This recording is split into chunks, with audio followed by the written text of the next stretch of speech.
Okay, so today I am here with Dara. Dara is the children's director at One Hope Church in New Orleans. I'm really excited to chat today. Yeah, so excited. Yeah, I'm curious. Can you just tell me like what called you into ministry and how did you find your way to One Hope Church? Well, I didn't go to school for ministry or anything. I was saved in college. I went to Mhm. LSU and just was involved in a really big college ministry and um always had a passion for kids. I went to grad school for speech therapy. Right. Ended up graduating and becoming a pediatric speech therapist. As I came home from college, I was just looking for community, and my church back home didn't really have a big young Mhm. professionals um, crew. And so my best friend from high school, our pastor is actually her cousin. And Oh, so we were launching, and she was like, "Hey, come check out this church." We're non denominational. She's not. And so mhm. she kind of just brought me along, and I stayed. And so Awesome. really I worked a career as a speech therapist for about 6 years, um, all while serving in the kids ministry, and then it just led to the potential of taking over as director. So yeah. Yeah. Absolutely. Well, that's exciting and a bit different from a lot of backgrounds of folks that get called into ministry. And so I'm curious, Yeah. originally focusing on speech therapy, especially pediatric Mhm. speech therapy, I'm curious, what are some strengths that you cultivated there that really help out a lot of kids in ministry? Coming from a speech background, really what's helped me is developmentally knowing Mhm. where kids are at, how their brain works at each stage, and kind of developing curriculum and Yeah. what they need to learn, what formats they need to learn in, and how do we connect with them better, and stuff like that, really, with development and what they're learning and how they can learn, just Mhm. making it easier for them to learn biblical truths at each age, and which truths to include and which are a little more developmentally appropriate later in life. So that's been really cool. And something that I've learned also is I did a lot of group therapy. And Mhm. so kind of taking what I did in speech and really adapting it in a biblical way has been really cool for me. Yeah, and pulling on some of those threads, let's start with the biblical truth. So I'm curious, like, based on like how children's brains develop and stuff, like, what are some things that are like typically maybe often like taught too early or too late, maybe that you've seen, or like what are some certain things that you found work best to teach at certain ages that other people maybe not, I don't think of as age groups. So, and really being in this role has really led me to learn how early kids learn things, and how Hmm. important it is to teach just basic biblical foundations, even as like a 2 year old. Yeah. Our 2 year olds are going home and singing things that we sing at church, and their parents come and are like, This is what they're singing? I had no idea because you don't understand them. Um, Hmm. but really, they're singing those biblical truths at such an early age, which is so important. I mean, how many times do we remember songs that we sang in Sunday school? Hmm. For those of us that went to Sunday school. But it's just they really can learn at such an early age. And so really we start off, I really want them to recognize who Jesus is, like a figure of Hmm. Jesus in a story. And I have a first words I really like the First Words Bible book. Mm, And it just points out like different, really, we're recognizing pictures in Bible stories so that mhm, as they learn, we build on, oh, I remember seeing all of these things in this book, but I was just naming them. But this is the story that goes with them later in life. And then this is the scripture that goes with them. And then this is the lesson that we learned. So really, it's really building a foundation and then building on top of that. Yeah, absolutely. That is, always very important to consider. And then I also mentioned like, hey, your experience with the group therapy has Mhm. also helped a lot in kids ministry. Like, what specific elements from group therapy have applied really well to children's ministry for you? I think, I mean, any teacher would know a group of kids is definitely different than one teaching one Yeah. kid. Um, Uh, so I think really ways to get their attention, 100%. Um, Different things to make them ready for learning. We'll mm, do more movement activities, um, do like books together. We'll add, reading scripture out of a book, as well as doing worship songs, doing things together, taking turns is a big one. yeah. All things that just help them really solidify what they're learning. Mhm. Yes. Yeah, well, that is important because it is, so much different, in a group of kids Yeah. versus just, one kid. So, yeah, and then, speaking of that, just what are some, things that you've done that help just provide educational and engaging experiences for the kids in your ministry? We do we do a lot of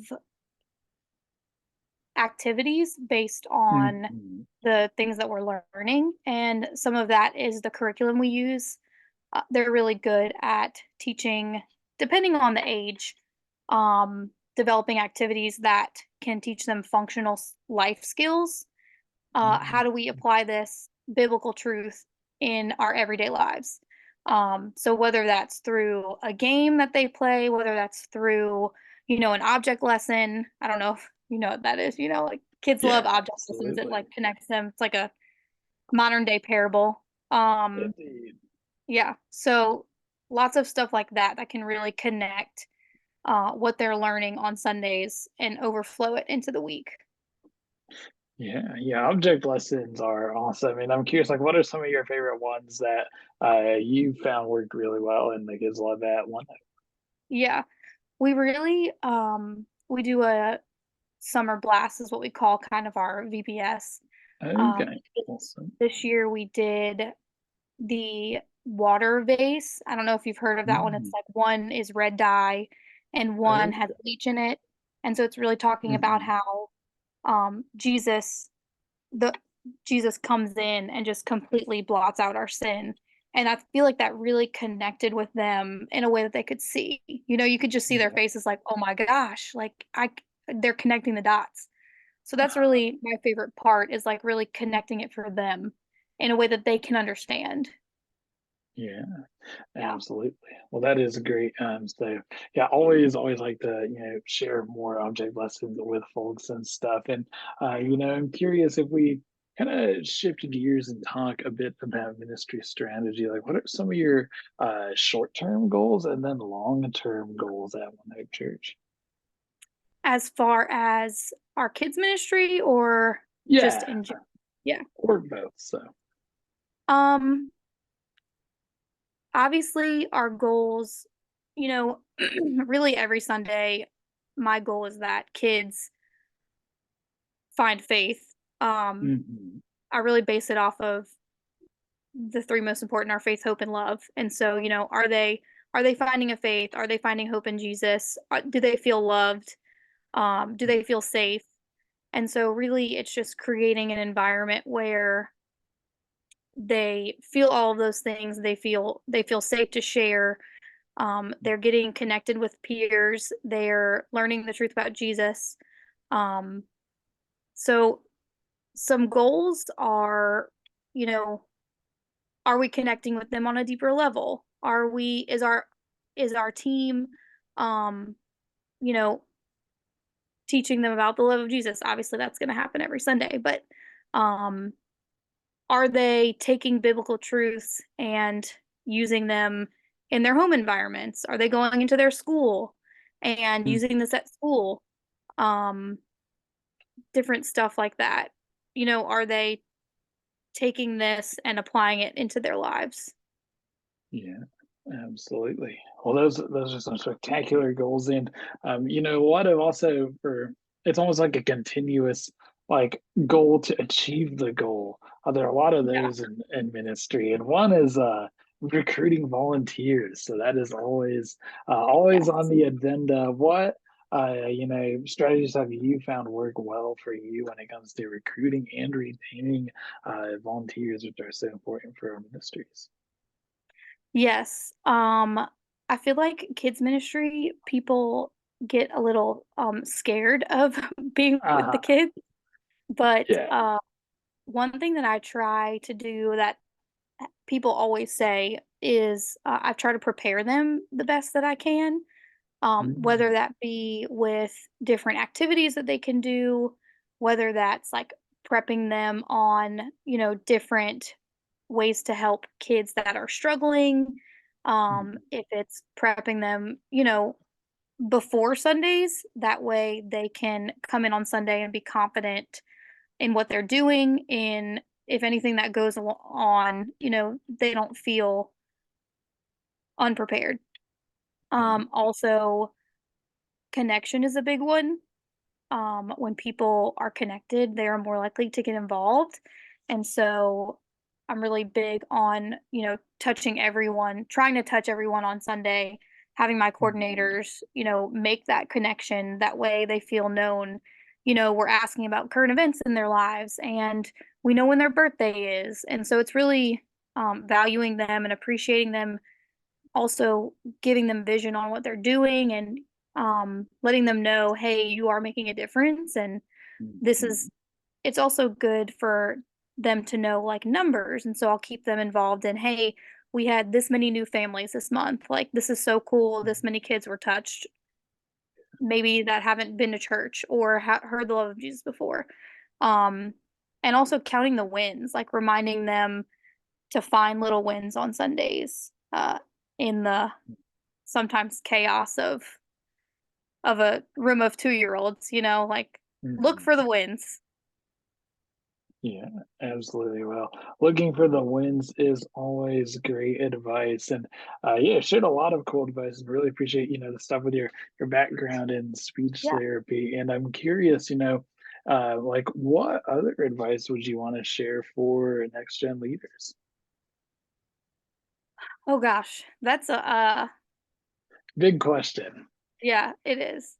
Um, I think really, I feel like we pour out so much into the next generation, and so really some of my advice would be make sure that you're pouring into yourself, Mm, as well, mm, because I know sometimes we can put ourselves on the back burner because our mission is so important.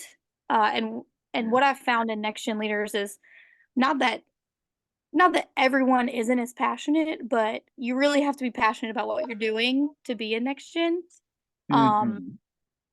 so we're sometimes we're so passionate about our ministry that we forget about ourselves. So really, we can't pour out of an empty cup. So make sure you're filling yourself, um, and you're doing a great job. You know? Absolutely. Yeah. Oh yeah, that is great advice. So, yeah, well, thank you so much for sharing so much there, Dara, and yeah, super excited for what's ahead. Yeah, that's awesome.